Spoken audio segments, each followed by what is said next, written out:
Welcome back to Bazooka Kickboxing, and today is going to be about fighting a taller opponent. We got to be serious though? Or is it funny to laugh? When fighting a taller opponent, there are a few things that you need to take into consideration. And obviously the first one is going to be range, length. Whether it's length in their punch or length in their legs, they're going to be longer than you. So that's where you really need to understand distance. The other thing we're going to talk about are different strikes that make sense.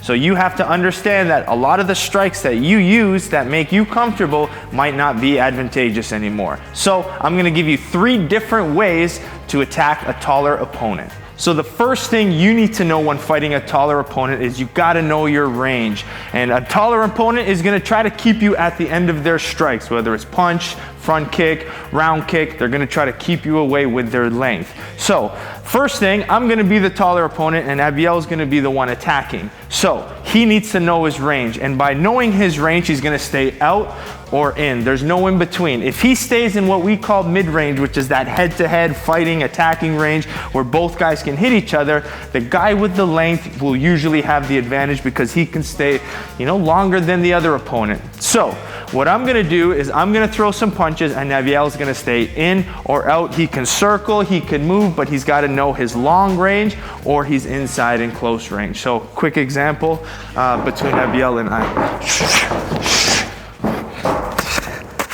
Here he's in, and then outside he can move, circle, he angles nice and long. When he has an opportunity, he comes inside and then exits and stays long. Okay, in or out.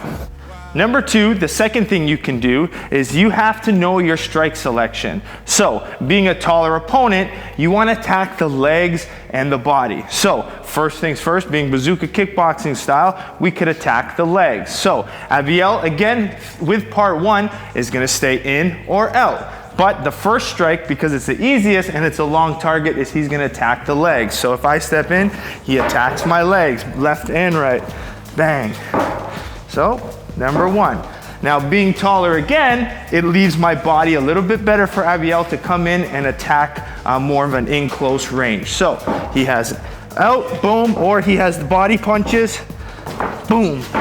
Right? You want to attack the body. Why do we attack the body being taller? Boom, it brings my head down, and this way he can finish with his punches or kicks. It's a lot easier when my head is lower. So again, Abiel's nice and tall. He chops away at my legs, hits my body, and when I'm ready, he's going to come in and unload to get my hands down, and then bang.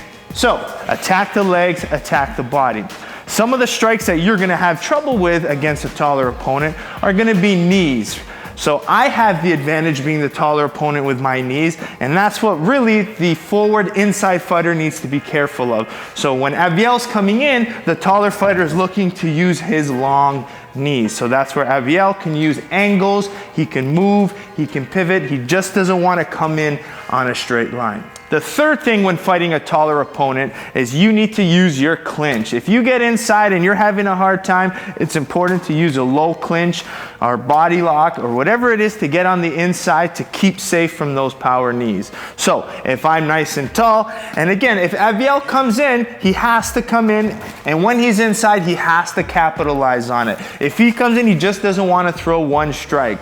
In a traditional clinch position, if I have the hands here, he's an advantage. So this is where he wants to use the low clinch to try to pin me, and he can use his round knees, try to dump me, hit my knees, try to throw me. From this position, I don't have much. I can try to throw knees, but here he is in control and he's keeping me close to him. If you don't know range, if you don't know distance, fighting that taller opponent can be very difficult. So make sure you understand the 3 that I showed you, because it's very important to make sure you understand staying out or in. You don't want to stay at the end of a taller opponent's jab, because you'll never get inside and you won't be able to attack or win the fight. And you also need to be careful for the knees, and you got to understand which strikes work better for a taller opponent.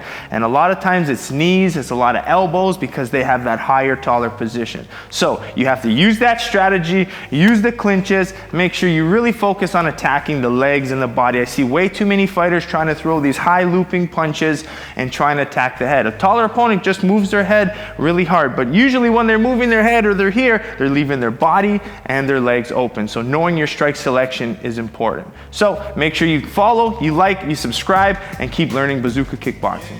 So if you see me looking all cool in all these Bazooka videos, you know why. Because I'm rocking Bazooka Kickboxing gear. We have sweaters, we got t-shirts, we got tank tops, we got long sleeve shirts. And listen, I don't wear hats at all. I never do, and you will never see me in one. But if I am, it's gonna be a Bazooka Kickboxing hat. We'll see you soon. Bang! We gotta do a real one.